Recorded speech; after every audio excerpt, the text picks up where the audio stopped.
everybody. Today we're going to be reading the summary of Unit 4 for our English phonetic class with our professor, Sabino Morla. So Unit 4, several aspects in phonology. We're going to start with syllable.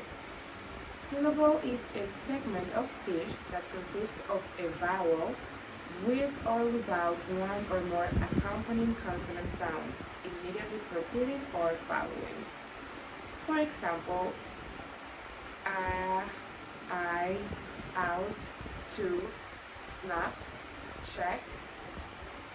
A syllabic consonant such as the final ng sound in button and widen also constitutes a syllable. The nucleus is usually the vowel in the middle of a syllable. In the one-syllable English word cat, the nucleus is a, the sound that can be shouted or sung on its own. The onset, the letter C, the coda, the letter T, and the rhyme, A-T. This syllable can be abstracted as a consonant, vowel consonant syllable, abbreviated CVC. The onset, also known as umlaut, is the consonant sound at the beginning of a syllable, occurring before the nucleus. Most syllables have an onset. Syllables without an onset may be said to have a zero onset, that is nothing where the onset would be. The coda, also known as the onslaught,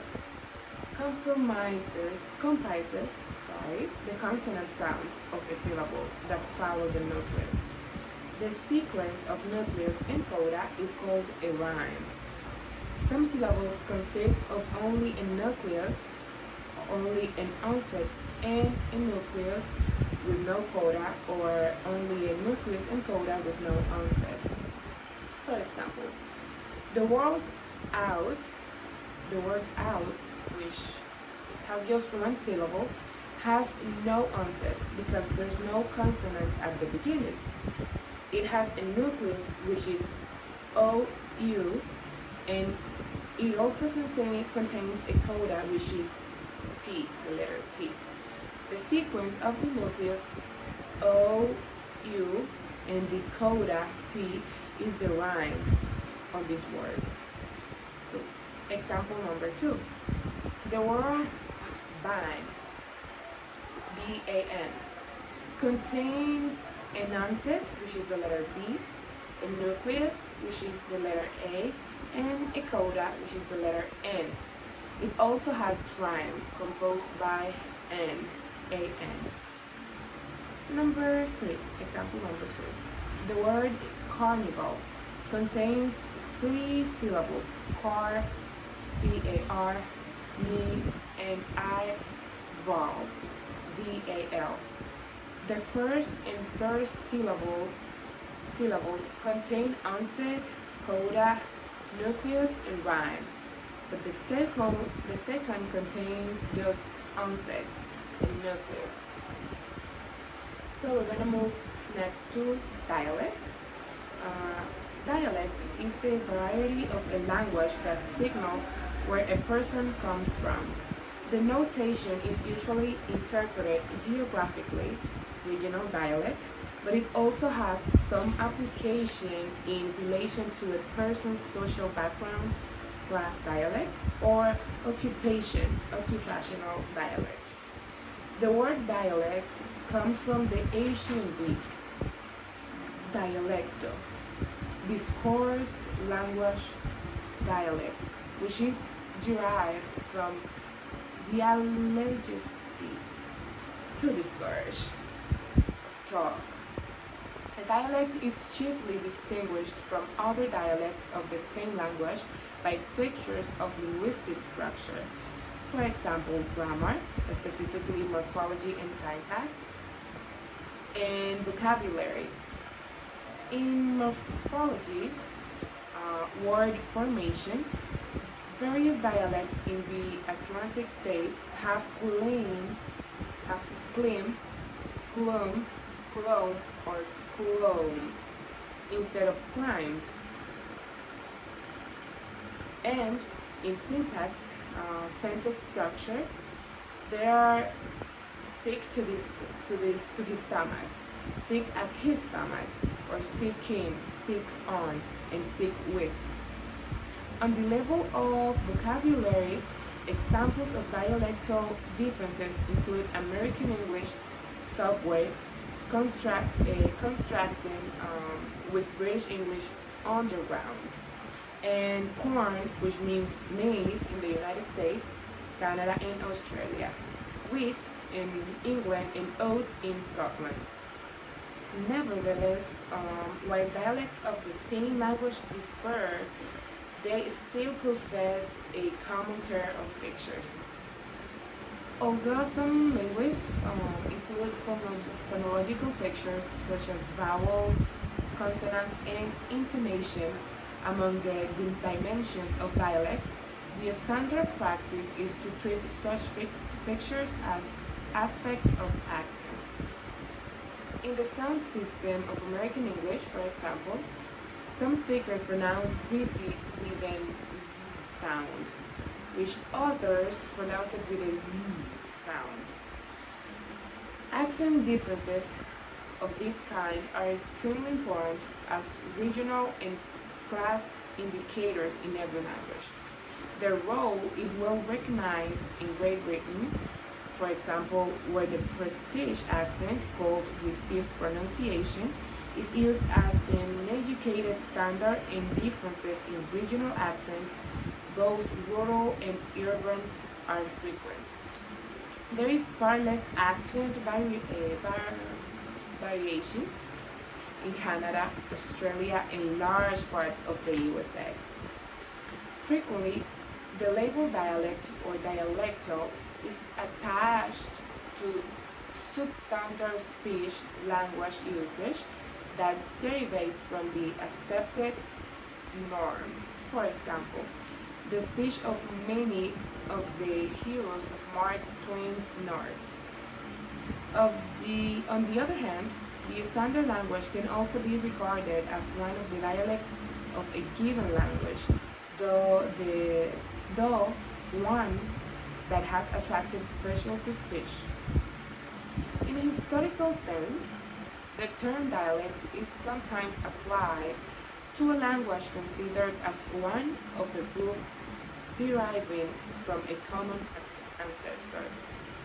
Thus, English, Swedish, and German are sometimes treated as Germanic dialects. Accent in phonetics, that property of a syllable which makes it stand out in a numeral and utterance relative to its neighboring syllables. The emphasis on the accented syllable relative to the unaccented syllable may be realized through greater length, higher or lower pitch, the change in pitch, contour, greater loudness, or a combination of these characteristics. For example, some grammar features,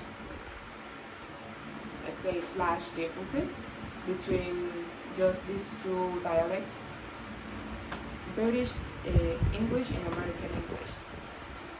Some grammar features or differences are when talking about, for example, the British language and the British dialect. In British English, present perfect is more common. So for example, they would say, I have just finished my homework. But in American English, on the other hand, the past simple is more common. So for example, I just finished my homework. A vocabulary features or vocabulary differences between these two dialects.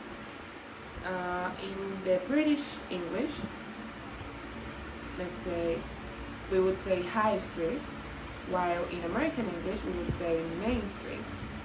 We would say lift in British English, while we would say elevator in American English. Also, car park for British English contrasting particular in American English. So some examples about accent too, or an example about accent. In the word refund, the noun refund, re is the accented syllable, while fund is the unaccented one. So moving to pronunciation. Pronunciation in a most inclusive sense, the form in which the elementary symbols of language, the segmental phonemes, or speech sounds appear and are arranged in patterns of pitch, loudness, and duration. In the simplest model of the communication process in language, encoding, message, decoding, pronunciation is an activity shaping the output of the encoding stage and a state, the external appearance of the message and input to the decoding stage. It is what the speaker does and what the hearer perceives. And so far as evaluation is called for judges, it is so basic to language that it has to be considered in any general discussion of the topic. Intonation. Intonation in phonetics, the melodic pattern of an utterance. Intonation is primarily a matter of variation in the pitch level of the voice, which is the tone, but in such languages as English, stress and rhythm are also involved. So intonation conveys differences of expressive meaning, for example, surprise, anger, or weariness. So intonation has two different patterns, which are the rising and the falling. So with rising intonation, you have to raise strictly the pitch at the end of the sentence, whereas with falling intonation, you go down a bit. So we use falling intonation with statements, with WH questions, commands or invitations, and exclamations and alternative questions. So we use rising intonation with yes and no questions, with offers and enumerations. For example, some examples of rising would be, do you like living in Portland? And also, you understand your role, don't you? So falling, some examples for falling are, where are you going to stay on vacation? And the second one would be, you live in Seattle, don't you? So stress. Moving forward to stress.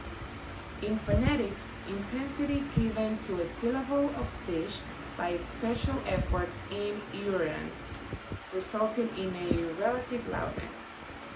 This emphasis in pronunciation may be merely phonetic, for example, noticeable to the listener but not meaningful. So as it is in French, where it occurs regularly at the end of a word or phrase, or it may serve to distinguish meanings, as in English, in which, for example, the stress differentiates the noun from the verb. In the word permit and permit, right? So there are two rules about word stress. One word has only one stress, and two, we can only stress vowels, not consonants. So for example, a stress on the first syllable, we would say in present, which is a noun, present, but if we would say present, we would, by stressing the last syllable, we would make it a verb. So also we have the word clever, which is stressed on the first syllable. And also we can say export, stressing on the last syllable, which makes it a verb. And also stress on the penultimate syllable would be graphic or geological, geographic, revelation, and so many more. Moving forward to rhythm. In phonetics, rhythm is the speed and cadence of how you say a sentence. Some beginner students might say each word in a sentence at the same speed and sound like a robot. Developing different speeds and knowing when to slow down and speed up can give your spoken English more interest. So moving to phonetic alphabet and transcription. The phonetic alphabet represents the pronunciation of languages. The IPA, for example, the International Phonetic Alphabet, aimed to provide a unique symbol for each distinctive sound in a language, that is, every sound or phoneme that serves to distinguish one word from another. So phonetic transcription representation is the representation of discrete units of speech, sound, through symbols. So that was everything for today. Thank you very much for watching again, and you all be blessed.